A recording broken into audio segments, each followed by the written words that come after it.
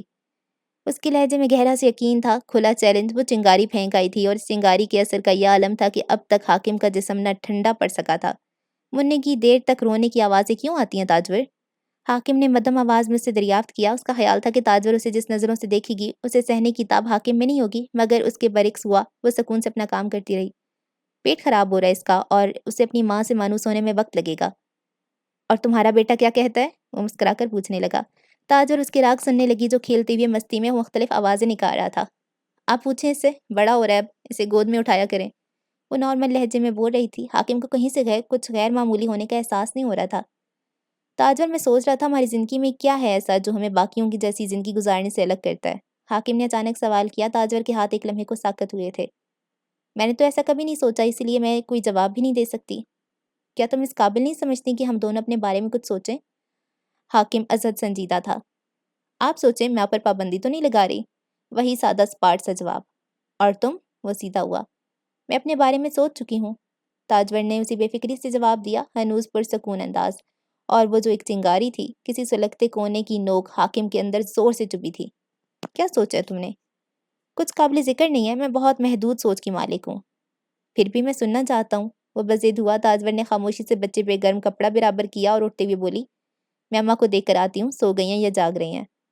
بیٹھ جاؤ تاجور، میں تم سے بات کر رہا ہوں۔ کیا ہم لوگ کبھی معمول کی زندگی نہیں بسر کر سکتے؟